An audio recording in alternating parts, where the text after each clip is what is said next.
Hello, YouTube.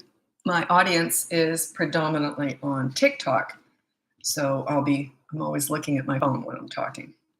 Just waiting for them to turn up now. Okay. Alrighty.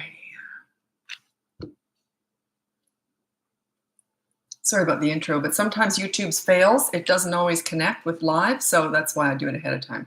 I was just talking to YouTube. While we're waiting, I'd love to know where you're from. And also, I'd love to know if you're new.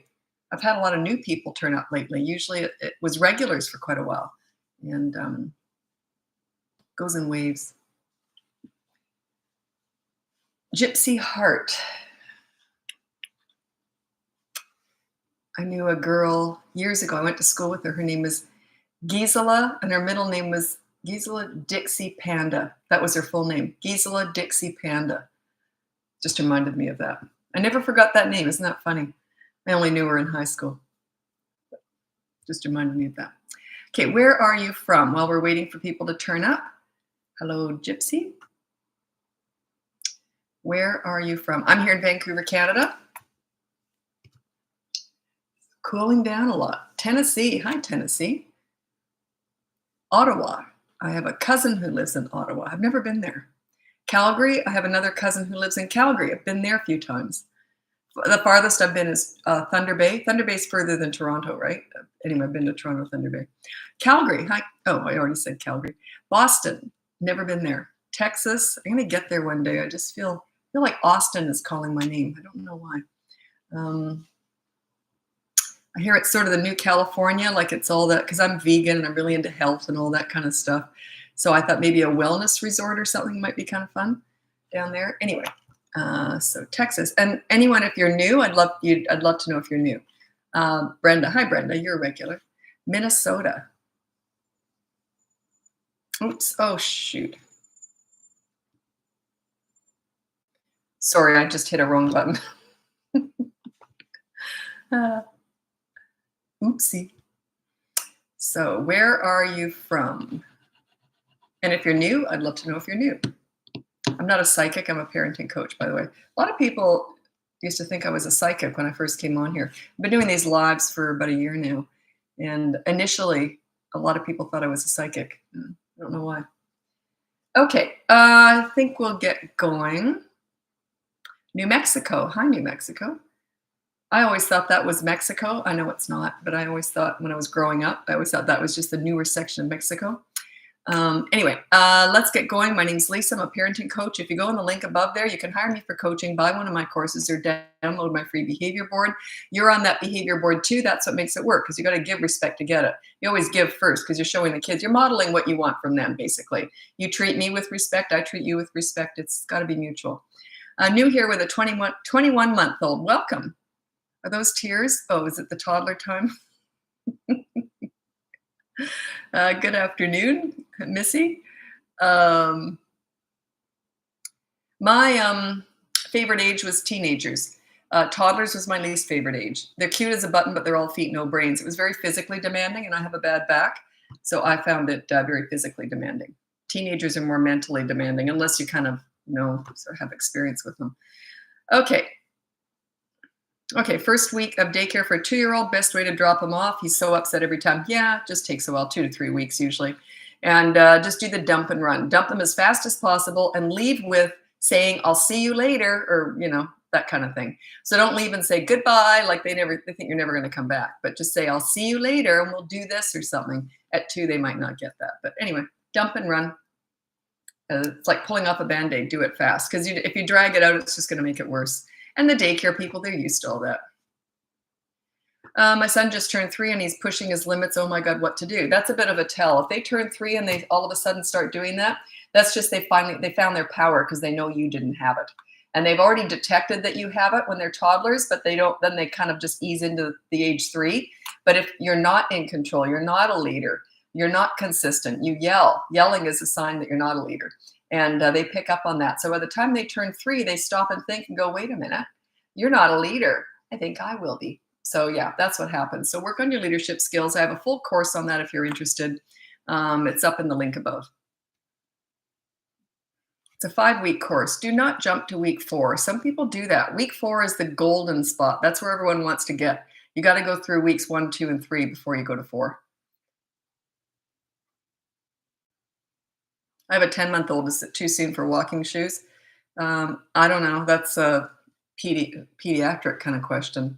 I don't want to give you any advice that might be good or bad for their feet, but I do know that bare feet is supposed to be good for them.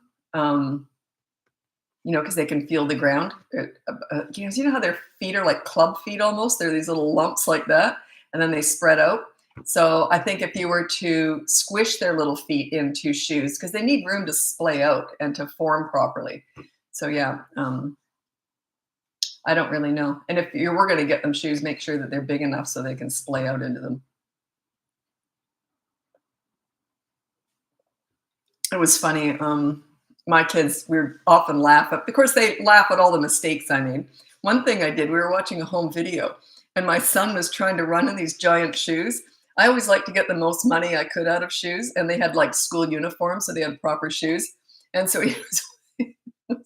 his shoes were probably 2 sizes too big. Anyway, it was funny. Yeah, you're going to get use out of those, kiddo.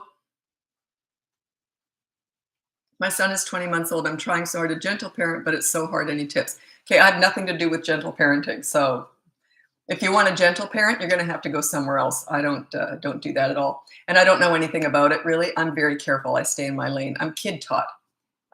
Everything I know came from kids. They taught me this.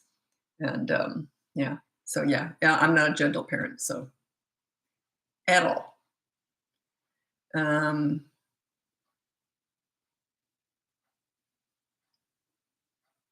I didn't quite understand your question, Sarah. Maybe you could reword it.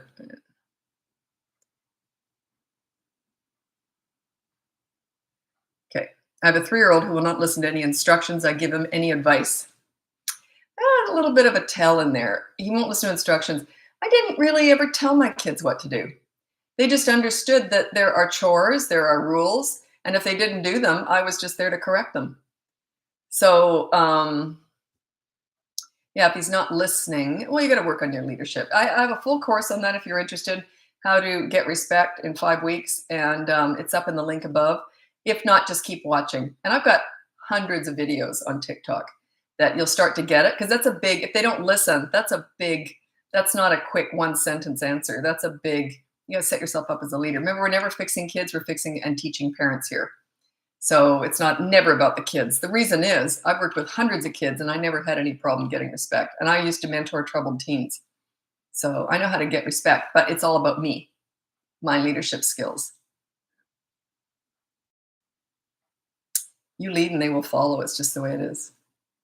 And also, when you're with kids, you're working with kids, you're parenting kids, whatever, you don't focus on what they think about you. You focus on what they think about themselves. You want to raise their self-esteem, their confidence, their self-awareness. You want them to feel good about themselves. If you're the source of that, you got a lot of power. You become like a mentor. They want to please you because they like themselves when they're with you. That's the goal. It's about connecting. We talk about discipline all the time on here, but it's tiny, tiny, tiny part of my whole theory. My theory is all about leadership, which is connecting, making them feel good about themselves. And if you're the source of that, boy, it's gold. You can sail right through the teen years. See, it was the word instructions. I didn't really like that.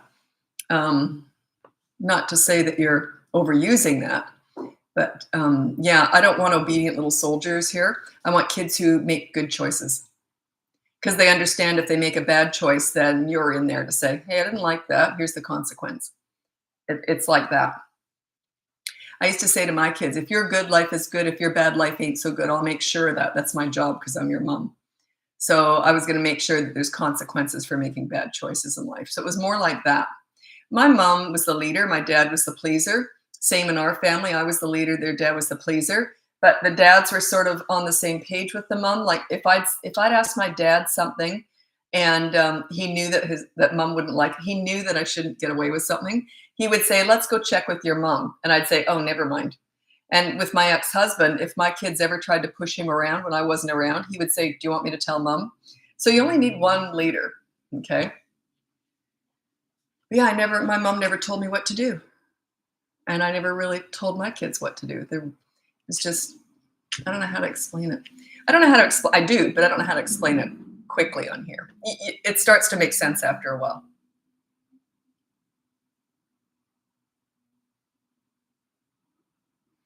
Can there be both leaders? There can, but I don't think I've ever seen it. I don't think I've ever seen it. There's usually one strong leader, and the other one can be a leader too. You're still doing the same things, but there's one where that kid knows is the leader. There's usually one, um, and they only need one. But the other one, you have to be on the same page. You don't have to be the same types of parents, but you have to be on the same page. So, yeah. My son pulls his friends down to the ground by his clothes. Okay, that's violent toddlers. I have a whole course on that, one of my mini courses on that if you're interested. But yeah, you correct them really quickly and every single time. Don't let that happen. Say no and then remove your son from the fun. Whatever's going on, you say no and then and then I would also make a big deal out of helping the other kid up. Are you okay? Okay, do you want to play? Okay, so they will eventually get it. It's not about words, it's about actions. Toddlers are all about consistent corrective actions. They are not about words. These mini therapy discussions talking about other people's feelings, they're absolute garbage with a 2-year-old. They're just ridiculous. They don't mean anything. They're only for you. They're not for your toddler. So don't waste your breath. What are tips to be a good backup parent to the leader? A lot of stuff that you can follow, like ignoring tantrums is a really good one. Even though they're not the leader, they can still learn to ignore tantrums. And but yeah, when there is one good leader, the other parent has a lot of power. Like my ex-husband used to just say, "Do you want me to tell mom?" And they go, "Oh, never mind." So yeah, you're on. So the kids are good. If there's a really good leader in a child's life by the time they're 3.5 years old, I call it the leadership umbrella. If you're the leader, they carry your umbrella everywhere. They respect everybody because it becomes their identity. You're helping them out by setting them up as being really respectful people, and they carry that umbrella everywhere they go. Okay, we got a kid on here. Ah. Or someone who hasn't grown, very childlike. Doesn't bother me a bit. Okay. Okay, this one's a really difficult one. I would say this is one of the most challenging things I deal with in coaching. Can I stop my toddler hitting my newborn? Only physically. Like you have to completely protect that newborn. It's too much to expect a toddler to respect a newborn's safety. It's ridiculous to expect a 2-year-old to understand that. They don't understand concussions, death, you know, blood, bone sticking. They don't understand any of that. So it's just your job to completely protect that newborn. I'll tell you a story. My son was 2, and one of my friends, we sort of became friends from this play group where we met. Play groups eventually disband because the kids get too big, whatever, people move away. And anyway, so the two of us still hung out after we met in the play group. And because both of our boys were very similar. They were very gentle little boys. They never hit or anything. So they played beautifully together. As much as 2-year-olds play together, they don't really play together. They just play near each other. They don't interact until they're about 3. It's different. Anyway, so she had a brand new little baby girl, and her little boy, like mine, was very sensitive, very gentle, and just, kind of an easy little kid. And anyway, he went behind her back into the bassinet, picked up the new baby girl, and threw her on the floor. We were shocked, because it wasn't like him. But she learned a lesson, is don't expect a 2-year-old to understand that this newborn is not just a doll. You can't just throw it away. They just don't have any concept of it. So that's your job to protect the newborn. And there's nothing wrong with toddlers. It's your expectations of them that are wrong. Don't try and figure them out. They don't make sense yet. They're just crazy. They've got one marble and some tumbleweed floating around in there. They are brand new, fresh human beings. They're just forming. There are 4 things that kids are are born to do or not do. They'll either do them or they never will. One is tantrums. My son had tantrums. My daughter never did. One is climbing. Neither of my kids climbed.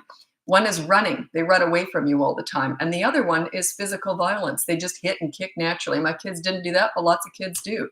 And it's, and that's sort of just kind of part of being a toddler.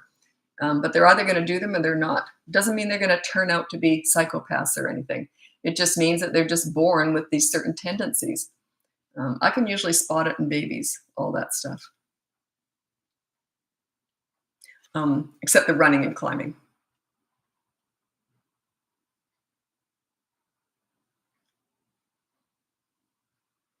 What about the kids that don't share? You can't teach a toddler how to share, so I don't know what you mean.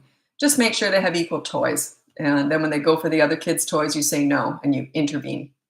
You can't teach them how to share, not 2-year-old. They'll learn how to avoid not being hit. If they try and grab toys out of other kids and they get hit, they'll learn that way, but they're not sharing. They're just avoiding getting hit. It's different. They don't really get sharing. They don't understand that there's anyone else on the planet. They don't really get that until they're 3 years and 9 months. I always said that 3 years and 9 months is when they have the ability to have empathy. Doesn't mean they have it, but they understand they're not the only humans on the earth and that other people actually have feelings too. It's 3 years and 9 months. I used to argue with professionals over that years and years ago. No, it's 5 years old. No, it's 2. No, it's 3 years and 9 months. I always said that. And then I read last year, I looked it up. I hadn't looked it up in decades. I looked it up and it's 3 years and 9 months, or 3 3/4.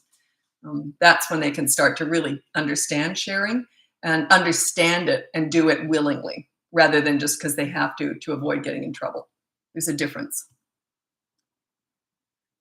23-month-old slam doors, banging closets, banging in closet. Yeah, it's not the 23-month-old. You just don't sort of intervene in that. If they're doing that, you take away whatever they're banging on, like if they have a toy and they're injuring something. If they're just using their hands to bang on it, I would ignore that. If they're opening and closing closet doors, I would put childproof locks on that. I'm going to read out my 5 tips for raising toddlers. Number 1 is you completely childproof the house so you never have to say no. Number 2 is do a toy rotation system so they're never bored. Number 3 is enter their world. When you're doing anything, when you're playing with them, disciplining them, enter their world. Don't expect them to find their inner adult because they don't have one yet. Find your inner 2-year-old and understand where they're coming from in that moment if possible. And number 4 kind of contradicts that, but stop trying to figure them out. They don't have common sense yet. They haven't developed it. They're crazy, or not so much crazy. They're just not sane yet. They just haven't developed yet. Imagine if you've only been in the world for 2 years and for one of those years you were a potato laying on a mattress. Like, come on. They don't have any concept of the world yet. And the last one is stop doing these mini therapy sessions. They're not about words. They're about actions. If you want to correct bad behavior with a toddler, it's consistent corrective actions because they learn through repetition. They are not about words. If I see this one more time, I may scream. When someone kneels down to a 2-year-old and says, use your words, what a freaking patronizing, stupid thing to say to a 2-year-old. It's just so ignorant. I'd just like to find whoever invented that. Use your words. How patronizing. They are. Violence, kicking, parents smearing poop on the wall. Those are all their words. That's their vocabulary. That's how they're communicating. It's just patronizing. Use your words. In other words, find your inner adult. Be more like me. Don't be a toddler. So patronizing. It's a clear sign that they don't have a clue what they're talking about when they teach that stuff. By the way, I can talk like that because I don't know who else is out there teaching what. I am very careful. I stay in my lane. I do not have a clue who else is out there teaching what. I never have looked at it because I'm never criticizing anyone because I've never looked at it. I've never read a book on anything, on parenting or kids or anything. Kids taught me all this, but I do see it a lot. Use your words. I've seen it. It just pops up. You'll see it in the park or wherever. And parents tell me it's very popular. I think that has to be going away by now, right? That has to be going away.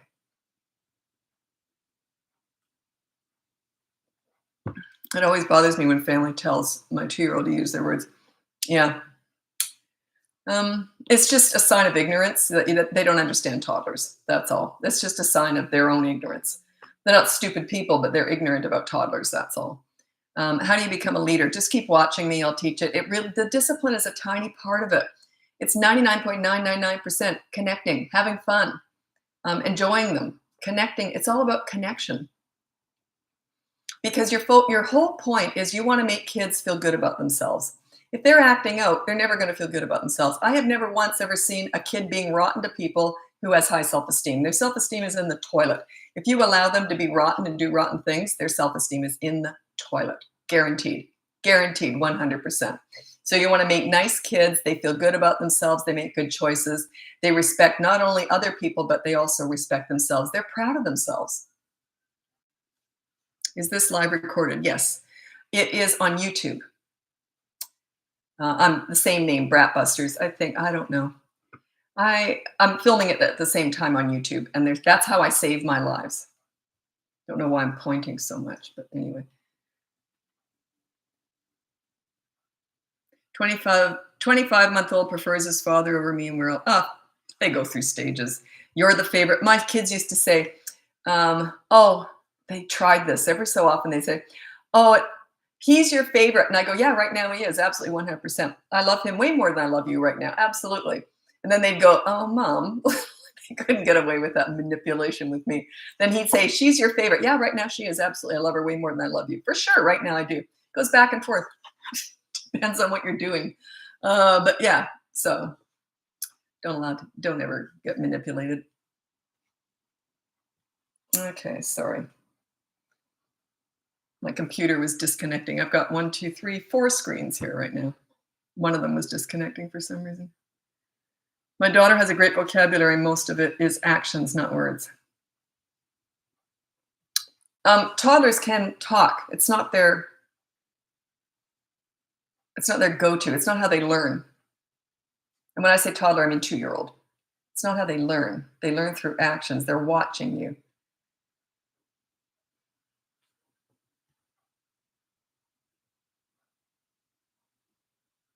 Two-year-old doesn't want to stay put on the table while eating. Yeah. How can you tell the baby? Okay, I want to answer the tantrum one too. So 2-year-old, they should be in a high chair at 2. My kids were in a high chair. They were like 16 years old. I mean, I restrained them. They didn't know any different because they'd never been loose. They didn't know it. You make sure you never open up the barn door and let the horse out. It's very hard to get it back in. I never let the barn door open. They didn't know that getting up from the table was even an option. Well, I used to have friends come over with their little kids and they'd be running around with food, messing up my gorgeous clean home just because they were just feral, right? They just run around with food and it was disgusting. My kids would never even have done that. They were watching other kids do it and they were like, why would you do that? So they had no concept. So just make it a no-go. When you're eating, you sit there, you get no food if you get up. That's it. How can you tell the baby has tantrums? I knew my son was going to have tantrums when he was in the womb. I just knew, and I knew my daughter never would, and I'll tell you how I knew. And when they come out, also if they can't get on the nipple right away, they start to turn red and have a tantrum. They get angry. They have a temper, right? My daughter never did. So my son had them. Anyway, he was in the womb, and when he push a heel, you know how they get that heel up in the esophagus? And you get that heel up, and you're trying to push it back down, because you can tell where they are, right? And you're trying to push them back down. He would push back and wiggle around like crazy. And when I did that with my daughter, she would pull her foot in and not move for like an hour. She would just go like that. So just a very different personality. That was in the womb. I knew that. So yeah, you can just tell babies get temper tantrums if they can't, grab something, or if you take the bottle away from them or something, they'll have a tantrum. I took your trick with boundaries, hitting and wrong word, no media when he doesn't mind. He's on 50. He don't mind. He's on day 15. You might want to hire me. Sometimes, I give TikTok answers here. This is all your free content, TikTok answers. Coaching is personal one-on-one. I don't know what's going on there. I have to assess situations. This general stuff works for a huge amount of people. But if it's not working, something else is going on. I'd have to figure that out and assess the situation. If you want my help, you have to hire me. And if you do hire me, it takes me 24 hours to get back to you usually. Within the 24-hour period, because I only answer emails once a day, or I try to only do it once a day. So if you do hire me, I'll get back to you within 24 hours with all the you have to fill out forms. Okay. 4-year-old boy always wakes up angry and yelling and throwing fits for a while. Yeah, he shouldn't be doing that at 4. He's having yelling and throwing fits for a while. I need to know how you're feeding that, because you must be feeding it. At that age, they only do what works. It must be working, or it must have worked in the past. So I would need to know what you were doing, how you dealt with that before, for him to be doing that at 4.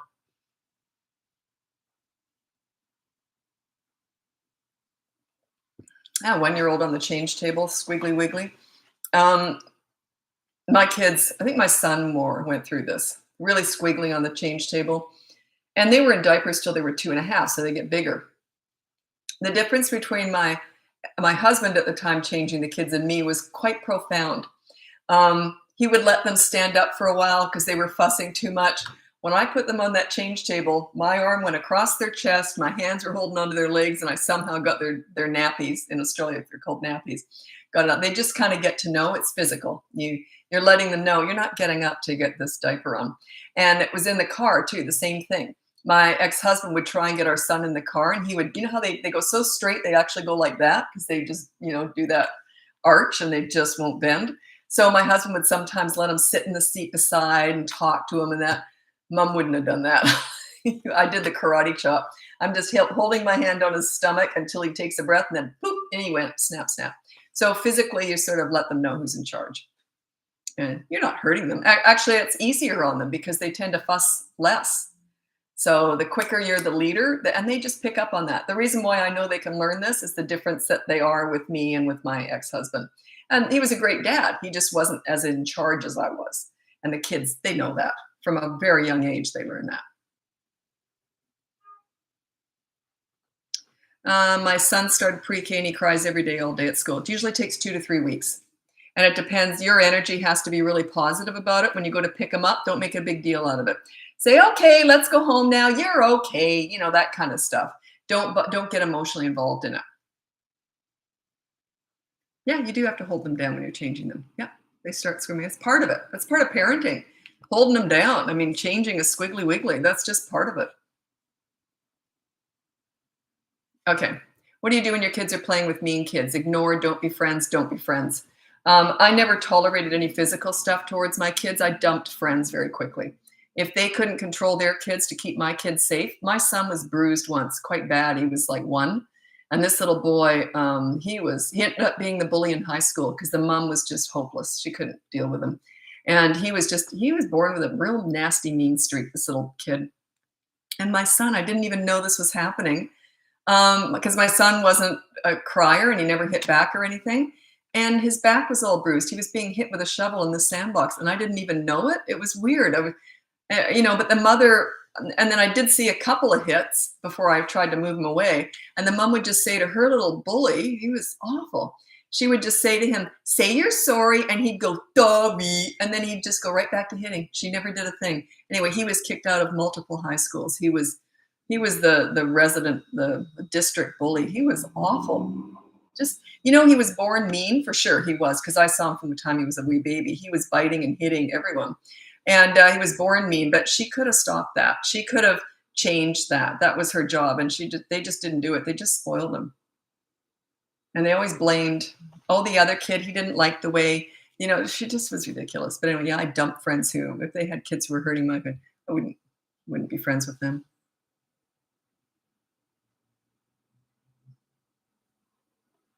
Yeah, my husband and 3-year-old wrestle and play fight. He's rough outside of that playtime. Think it's okay. I've talked about this only once before. I don't think it was yesterday. I think it was the day before. And I was saying, I don't condone wrestling. I don't suggest you wrestle with your kids. Now, some of my clients do. They have, and that's what we use as a reward. The dad gets to wrestle with the kids or whatever. So it's not like it's a horrible thing, but I just would never start that. And I'll tell you why. They get a different mentality towards physical stuff. They start to think it's okay. So they go to school and they get angry. Now, if they're used to wrestling, it's in their memory bank. It's in their memory. It's a go-to. It can become a go-to for them. So they can just snap if they get angry at school and they can just start to take someone down. Not physical, but mean like teasing. What do you mean by that? What do you mean by teasing? Verbal teasing? I don't know.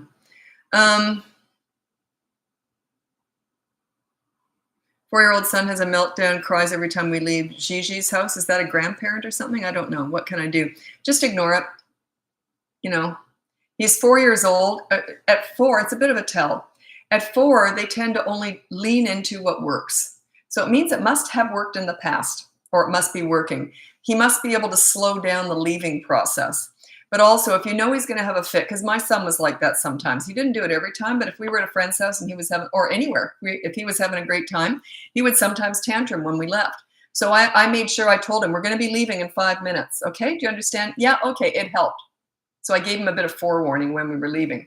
And then when we left, it was fast. I didn't drag it out. If he said, no, can I stay 5 more minutes? There's no way you would give into that. No way, because then then he might tantrum to get his own way. You see what I mean? Don't let them be in charge.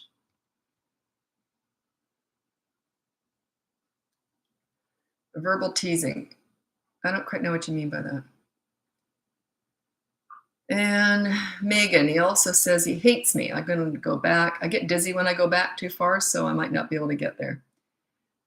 He also said he hates me. Was this a kid that I didn't know? Okay. If your kid says, I hate you, you hate me, I'm lousy, I want to kill myself, I mean, they'll say all this stuff. If they're doing that in reaction to not getting their own way and they're younger, okay, teenagers, if they ever say they're going to hurt themselves, you have to address that. That's a whole other thing. But yeah, so they say all these awful things. It's pure manipulation if they say it when they're mad or they're just not getting their own way. It's just manipulation. Now, if they say it when you're on Dumbo at Disneyland, then I would worry. I'd say I would investigate. But if you say no to them, I hate you, whatever, that would be my response. Whatever. Like, that ain't going to work on me. You can't manipulate me. You know what? My kids never once ever said they hated me. Not once, ever. I expected it. Most kids do. But they never did because they never had that pushback. They knew it would never work. Like, why would they ever say that if they knew they couldn't manipulate? They knew they couldn't manipulate me. Plus, they felt heard and respected. They don't tend to say that stuff if you're a leader. They just don't.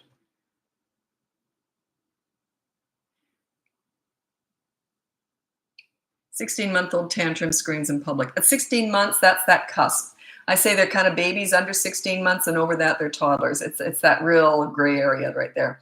But yeah, at 16 months, I would probably just ignore them. Yeah, probably would. But you're just carrying on with your business. You're not leaving them somewhere. You're not popping them in a change room at the mall, leaving. You're right there. They're just tantruming. You just pretend you don't even notice.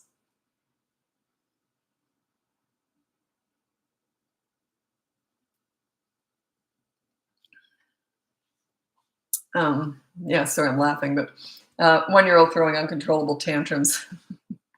Wait till they're 10 and they start throwing tantrums, then we'll talk about uncontrollable. But anyway, yeah, it's just one. Just ignore them, put them on a soft surface and ignore them. But you can sit there and read a book beside them out loud. So you're never, ever, ever engage in a tantrum. Unless they're hurting themselves, then you physically restrain them. A 1-year-old, you might even pick up facing away from you, put your hand on the back of their head so they can't headbutt you, but you're still not looking at them or talking to them. But what you can do is move away from them and sit down and pick up one of their books that they like and start reading out loud. The idea there is that you're not rewarding that tantrum in any way. You're not paying it any attention. The idea is that they're going to move away from it in their own brain and they're going to crawl in your lap while you read to them. But you're still not looking at them or talking, like when they're having a tantrum. But yeah. Megan, I've tried everything. So have you worked with me? I don't think so. Yeah. If you're absolutely distraught and you feel like you've tried everything, that's coaching. You'd have to hire me. I'd have to assess. There's always something. People say, I've tried absolutely everything. And I say, well, have you tried this? Oh, well, no. You know, because you get that hopelessness going, but that's what coaching's all about. It's for the hopelessness. But some people hire me who don't even have kids yet. They're prepping for them. And that's the best way to do it. Prepare yourself ahead before you even have kids so you can avert all this stuff. You know what's crazy is parenting's the hardest job in the world with the least amount of training, but everyone expects you to be an expert. It doesn't make any, it's just ludicrous to me. It doesn't make any sense at all. And you'll actually go and buy Lamaze classes to learn how to birth. Birth is one day and it kind of just takes care of itself anyway. Did you use any of that breathing techniques? I didn't use any of it. Total waste of money. Just scared the bejeebies out of me because I was in the process of moving. So I didn't even take Lamaze till I was like 7.5 months pregnant. And I was so close, it scared the bejeebs out of me. But yeah, why on earth do parents not take courses for parenting? Like, I just don't get it. It doesn't make any sense to me why it's not pushed. Because you got 18, one day is labor, 18 years parenting. These days, 25 often. But you see? Yeah, when I had my kids, I took Lamaze when my son, he was born 1989, and I took Lamaze, but it was just done, like you just did it. But no one ever talked about parenting classes. It's funny. But I had tons of experience with kids. They actually put a note on my hospital bed I can't remember what it was called, but they used to put little tags on your chart. And if you were an experienced mom, they left you alone. If you were new, they had a different dot on there or something. But mine was leave alone, even though it was my first child, because I just said, look, I've worked with hundreds of kids, so I don't need help. But yeah, they put a special dot on my chart to leave me alone. So I had trained before I had my kids.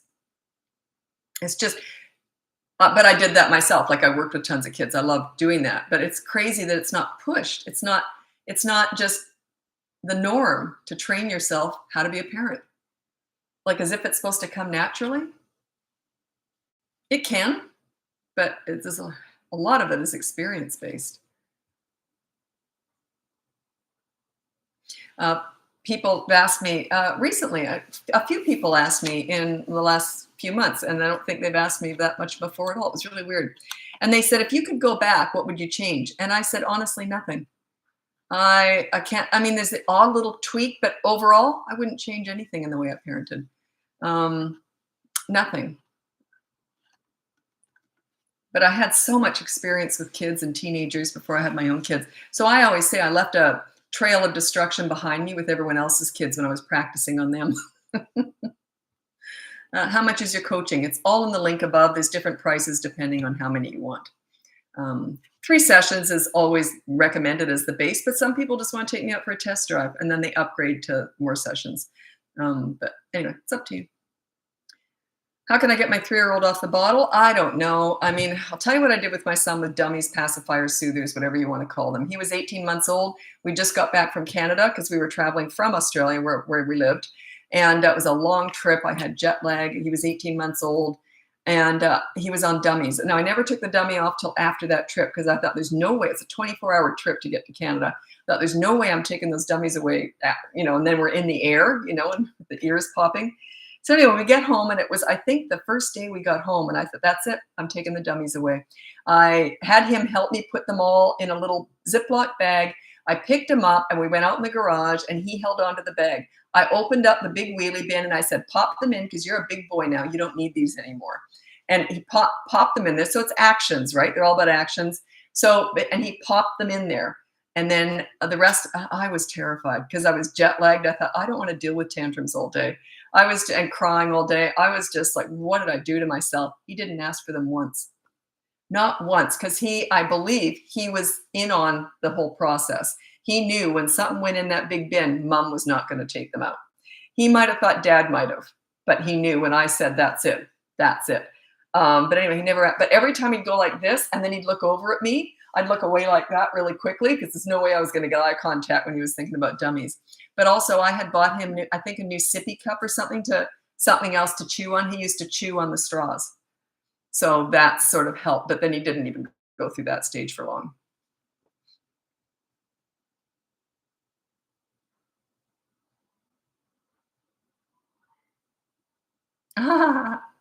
Brianne, sorry, but this is karma. I like this. Sideways, my husband's family thought I'm a bitch, but my kids are awesome and their kids are a mess. A lot of people, and it's only people who are insecure about their own parenting that are critical. And I've a few times been told, you're so tough on your kids. Your poor kids. My kids and I laughed all the time. We had a great time. And here their kids were always acting up.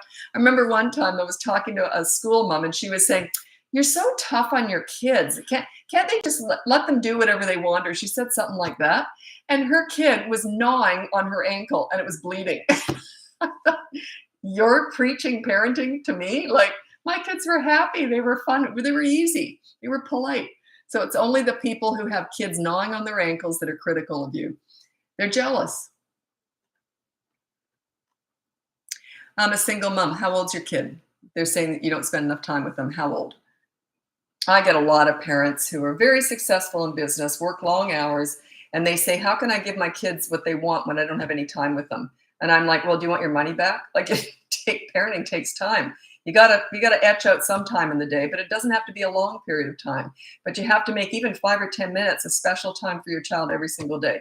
Just you and them, not watching TV, but actually facing each other, doing something together.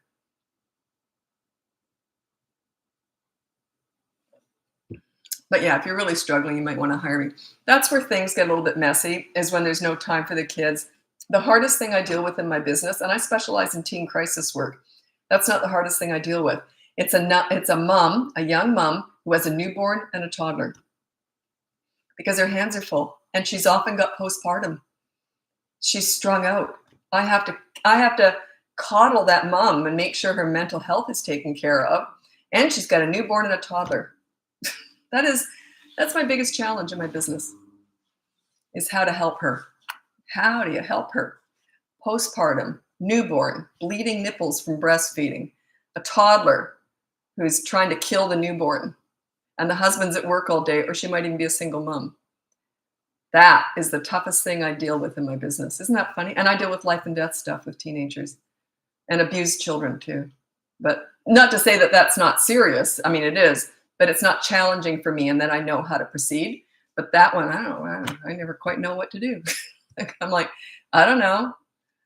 How on earth do I make her life easier for her? It's tough.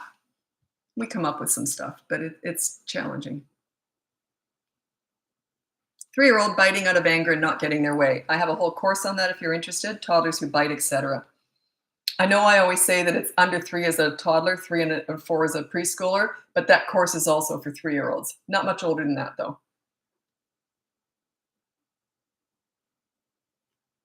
My daughter is perfect in front of everyone, then the moment we get home, it's a nightmare. Depends on the age. How old? I'm a helicopter parent, but I'm learning to slowly let go and trust. Okay, it depends on the age. I was a helicopter parent by absolutely when it came to safety. Everything else, like if my kids came up against bullies or whatever, I taught them how to deal with that themselves. I trained them to be problem solvers, free thinkers, solve their own problems. I didn't want to be going in to rescue them. I wanted them to learn how to cope in the world. So I wasn't a helicopter parent in anything other than safety. And I'll tell you a funny story. We were at the mall one day. My son was 9 years old, and I knew this was coming. And he said he had to go to the bathroom. And he says, Mom, I don't want to go in the woman's bathroom anymore. And he didn't have to do it that often, because he didn't usually always have to go when we were out shopping. So anyway, and I knew it was coming. And I said, okay, you can go in the men's bathroom. So it was at the mall, busy mall. So here's me. I said, okay. I opened up the men's bathroom door, and I could see everything in there. And I opened it up, and I said, okay, sweetie, go in a stall. And if you're not out in 2 minutes, I'm coming in after you. And all these men, I heard them laughing and talking, and they all ran out zipping their flies up. Didn't even wash their hands. Anyway, so yeah, is that a helicopter mom or what? I love choice theory. What are your thoughts? It depends on what it is. Very much so. And that can be overdone. I've seen it overdone probably more often than not. Please your parent. The style, please your parents tend to give nothing but choices. And then you end up with no authority whatsoever, none. So it's a fine line there. And some things are good to give choices, yes, but some not. So there's no black and white answer with that one. Oh, gosh. Sorry, I'm a little bit sore.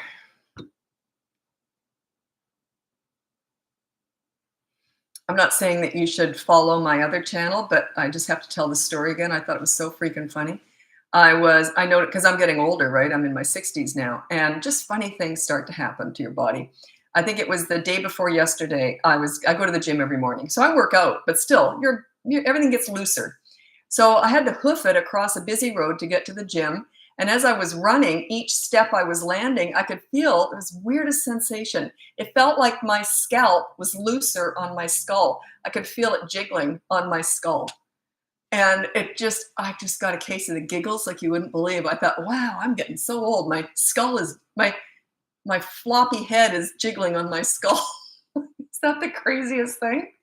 Part of getting old. I just thought that was hilarious. But yeah, I had to stand outside of the gym because I got the giggles. I just thought it was hilarious. I actually love being older, but you notice stuff starts to fall apart. Okay. How do you deal with the embarrassment around a public tantrum? Feel like it goes on forever. I had no embarrassment. I was proud of how I dealt with it. I was like, come on, crowd around, watch me, but I'll tell you a story. My son was 3 years old. It was his second to last tantrum. We were in a very crowded, loud mall. So I never let a tantrum happen in a quiet, like in a church or in a restaurant. Well, we didn't go to church, but if we did, I wouldn't allow it there. I would drag them out to the parking lot or put them in the car and do it there. So it was a loud, busy mall anyway. So he starts having a tantrum. Now, nothing had happened even.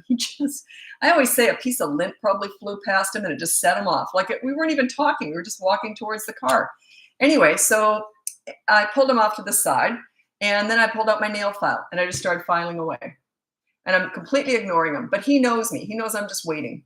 I ignore the crazy and I reward the calm. You'll get it in a second. Anyway, but all these young moms were coming up to me and they were saying, oh, you should give him a hug. He needs to talk about his feelings. I'm like, oh, God. Anyway, keep going, keep going. I could have cared less what they thought because they don't have any experience, right? And it's just ignorance. So anyway, but all these grandmothers and older moms with older kids were coming up to me saying, good on you. You know what you're doing. I'm like, yeah, I know what I'm doing. Anyway, so he didn't even go on that long because he knew he was kind of outgrowing them because he knew they did not work at all with me.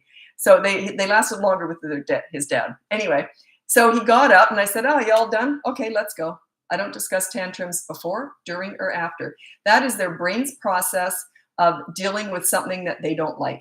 I always say you meet their needs and manage their wants. A tantrum is not a need. A tantrum is because they're not getting what they want. Things aren't going their way for some reason. Anyway, so yeah. No embarrassment, like crowd around. Plus, why would I care what those inexperienced moms thought? Like they mean nothing. Their opinion meant nothing to me because they didn't have any experience. And I knew what they were saying was crap anyway. So, but it was the experienced moms and the grandmothers. They know what they're doing. They got experience. They were the ones you listen to. It would be like taking financial advice from someone who's in debt. You take financial advice from someone who has millions of dollars. You see the difference? It's experience-based. But yeah, don't worry. If you know you're doing the right thing, you'll get a crowd around you congratulating you. And if you don't, who cares? I could have cared less. I was proud of it. Okay, mostly you can choose, quotes, you can choose your responsibility, chore, or you can choose to lose a privilege. That's exactly the same as what I used to say to my kids. If you're good, life is good. If you're bad, life ain't so good. I'll make sure of it because I'm your mom. That's my job. So in other words, if you make good decisions, everything's great. We had a really easy life. I never had to discipline them because they just made good choices because they knew if they didn't, mom was in there like a dirty shirt every single time. I go, excuse me? Oh, sorry, mom. It was that easy. So they just learned because I never let anything go. I was very, very quick to dive in. You don't do that with teenagers though. Different can of worms. You have to change your parenting style for teenagers. That's why a lot of parents get in trouble because they don't change their parenting style when they've got teenagers. Gifter badge. Thank you very much. Became the number 41 member on the team.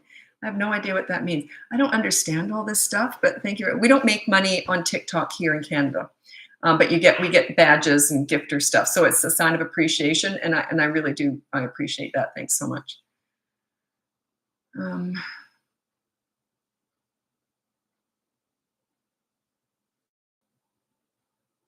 Meet their needs and manage their wants. Yeah, think about it. The thing is that a lot of parents tend to get wants and needs mixed up. Their needs are food, water, all that stuff, health care and all that. Also fun. They need fun and they need affection and they need to be built up. They need to feel good about themselves. Okay, all that, meet their emotional needs too.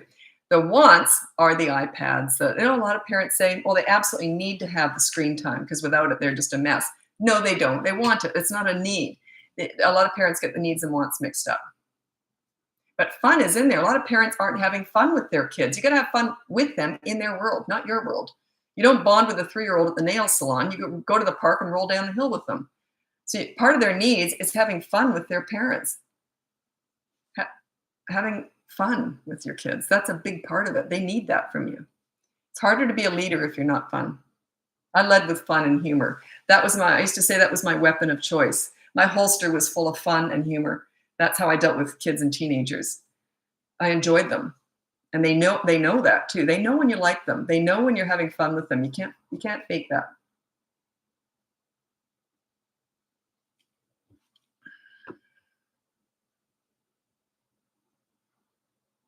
Someone's advertising something on here. What if your 4-month-old cries when you put them down? I don't know what to tell you with that. Like, I had all sorts of techniques, and every single baby's different. I remember once I was looking after a baby that you're not supposed to put them on their stomach. Every single year, they tell you something different. Like, I had kids 5 years apart, and when I had my son, they were always supposed to be on their side. With my daughter, they were always supposed to be on their back. Then I heard again they were supposed to be on their stomachs again. Then I heard, they keep changing it. Do you know what that says to me? Nobody really knows. If they knew exactly the right thing to do, then they would all agree on everything all the time, but they don't. They don't really know all that stuff. So it's a bit of a guessing game. But my kids really like to be snuggled between rolled up blankets or pillows. I used to sew, so I'd make all these bumper kind of style things. So I knew the positions my kids like to sleep in. And I'd also, it's kind of complicated. And I don't really think I should talk about this because it might not be safe. I don't know. But I kept everything away from their head. It was more under their arms that I would do this. But I kind of tightened blankets around them with these bumpers I made, and they were kind of weighted down. So they felt like they were being swaddled. Plus, I was always there. I rolled them around with me everywhere I went in the house. They were always in a pram. So I didn't have a bassinet. I didn't want one because the pram was perfect. So, and I had a pram, an old style pram that was only in the house because I'm very fussy. There's no way I'd let those dirty wheels in the house if they ever went outside. So my babies were always with me. So I could see them. But yeah, like a burrito. Yeah. Yeah, I had different system, and they were both different too. Plus, it was hard for me because my kids were born in Australia in summer. They were summer Australian babies. It's like, killer heat. And I remember once my daughter was really fussy, like and she really did suffer in the heat. She was starting to turn red. We didn't have air conditioning at the time. You get air conditioning later on when you don't need it as much. It's weird. That's when we got the pool, the air conditioning. The kids were not babies at that point. But anyway, but I remember I had to lay her in a baby tub. Put a little bit of water in it, and I lined it with soaking wet towels, and I put it on an angle because she always had to be angled. She had a hiatus hernia. She almost died. She had a grand mal seizure from reflux when she was 5 weeks old. I almost lost her. Anyway, so she always had to sleep on an angle, and she was on 2 medications too. But anyway, so I put her on an angle, and it was she was completely naked. If it was a little boy, I would have covered up his duty. But anyway, she was completely naked, and I had a fan going on her, and a bucket of ice in front of the fan, just trying to cool her down. So you can't swaddle a summer baby in Australia. It was unfortunate, but yeah. Carry them around. If they're crying every time you put them down, you know what I believe? And this is not a lot of my advice, I'd say, yes, this is what you should do. My personal view is a baby cries, I hold them. I just did. Baby cried. And then people say you're going to spoil them with love. Can you spoil a baby with love? I wanted, I had them on me a lot when it wasn't summer. But yeah, pick them up. Find the baby carriers. Some like them on their back. I had one that liked it. She had one that was sort of on her side, and the baby was sort of lying sideways and could breastfeed. It was weird. I think she bought it. It was for twins, and she bought this thing, and she ended up carrying her baby around in it all the time. So yeah, babies cry for a reason. If it's just to get attention, give it to them. They're babies. If you can. If you can't, then find another way.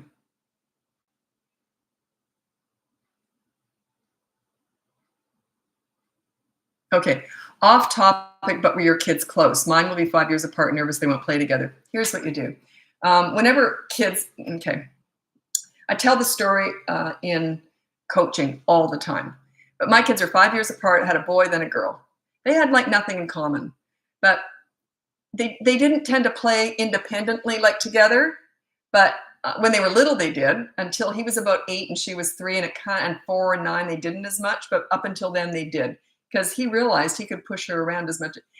She idolized him. And he was a very kind, like nice little boy, so he didn't hit her or anything. She idolized him. So he'd give her orders. She'd do whatever he said. And then she was 3, and I'll never forget the first time she ever said no to him. I was right there. And he said something, oh, give me that. And she said, no. And my son and I both looked at each other like she'd never said no to him before. So things started to shift and change. But here's what I recommend to all my clients. If you want to avoid sibling rivalry and you want your kids to be close growing up, is you have fun with them as a group, as a family. You don't do the one-on-one time. It tends to build resentment between the kids, but we play together. I won't go into the stuff I used to do with my kids. It's a little bit lunatic, but I'm very goofy. I did some really crazy stuff, but we did it together. And it was never really competitive stuff where anyone had an edge. It was always just goofy, fun stuff. Like we used to do these crazy Olympic games and everything, and we'd do like mini theater and just crack each other up. So but we were doing it together. And but yeah, you teach them how to get along by playing all together, you included.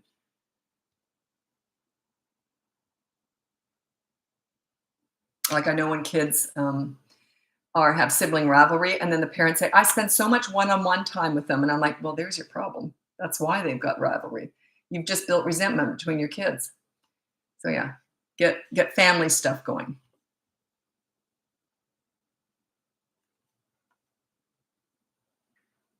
I would try to have my older one help when I had the newborn, just to have him involved.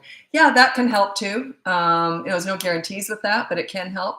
There's all this stuff about not building resentment. You get the other one their own doll, and so that they can help. That can work, and it might not. But yeah, the thing was that my son and I, their dad worked long hours and that, so my son and I it was just the two of us a lot. And we talked constantly. So we never skipped a beat. Like my daughter was born, I wasn't talking to her. She was newborn. And it was still my son and I were talking constantly. So much so that my kids were born in Australia. So much so that when he went to kindy at 3 years old, the teacher couldn't understand him because his accent was Canadian. And plus, they don't speak all that well when they're 3. Like they're kind of hard to understand anyway. And he talked fast to keep up with me. So, but yeah, the teachers couldn't understand what he was talking about because he had this Canadian accent. But yeah, so we didn't skip a beat. We were still talking just as much as we were before. But he loved it when she could get up and walk and run errands for him. She would just do whatever he said. He thought she was great.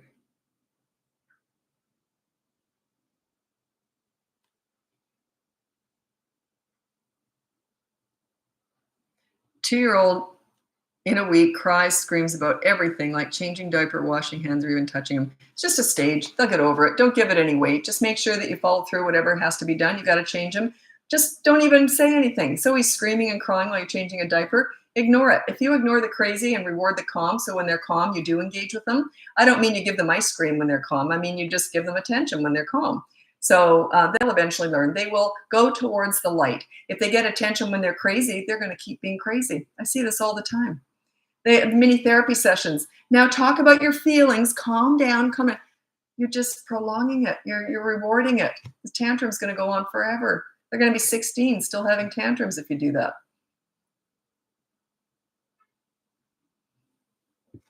My 5 tips for raising toddlers. 5 tips to make it easier. 1, child-proof your house so that you never have to say no. 2, get a toy rotation system going so they're never bored. 3, whenever you're playing with them or disciplining them, you enter their world.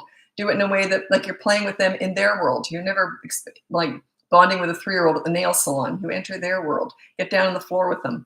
And stop trying to figure them out. They don't make any sense yet. They have no sense yet. They're one marble and some tumbleweed floating around in there. Don't try and make sense out of them. They might even smear poop on the wall. To that child, that's completely normal. They're toddlers. They're just forming. They're brand new, fresh human beings. And number 5 is stop with the mini therapy sessions. All this discussion around their big feelings and all that, that's garbage. That's for you. That's not for your toddler. If they're doing something wrong, it's just about consistent corrective actions. Their language is not words, it's actions, because they learn through repetition. They're not going to learn the first time or the 50th time. It might be the 100th time. So yeah, they learn through repetition. And it's a different way of learning when they're 2. They learn through, like, let's say there's a hot oven, not to burn them, but that hurts to touch. So they won't learn the first few times they touch it. They might, but they might not. But they'll learn maybe the 10th time. And they're learning a different way. It's a way of it's a sort of painful learning, but they don't think it through. They just learn not to do it. They learn to avoid it. But they're not really, it's not a real thought process. They're not really reasoning that out and saying, maybe I shouldn't touch that. So yeah, that's the theory that this is based on. It's consistent corrective actions. They will eventually learn. That's why you take negative action. If they hit something or someone, you remove them or whatever. I've got it all. I talk about this all the time. And they'll eventually learn, maybe I shouldn't hit anymore. They just stop hitting without thinking about it.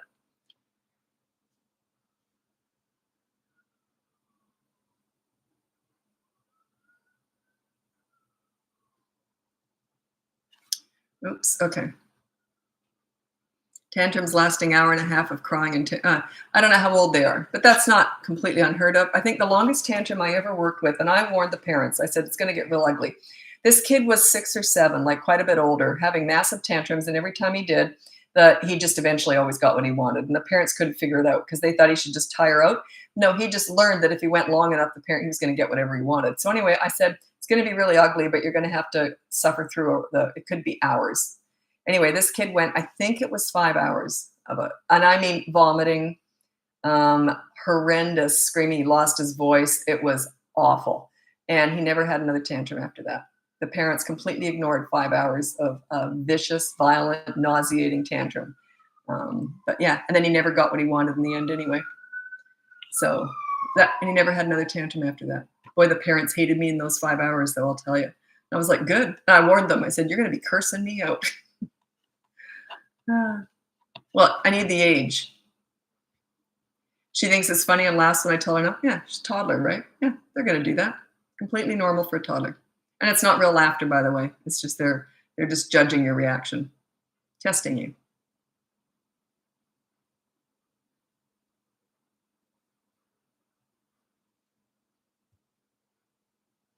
Oh, actually, I have to get going. Anyway, if you want to hire me or buy one of my courses or download my free behavior board, that's all in the link above, the Bratbusters link tree. It's that's just in bullet point. That's basically my website in bullet point form. It's just everything I've got to offer on there. So you can check that out after this. And I've got hundreds of videos out there. I even have some playlists. I don't add to them anymore because that's the basic stuff's already there. But yeah, if you look at the top of my TikTok there, they've got, by the way, if you're on YouTube, TikTok is my big audience, so that's who I'm talking to. But on TikTok, the playlists are at the top, and you're just under my bio, and for toddlers, teens, and then Start Here is a good one.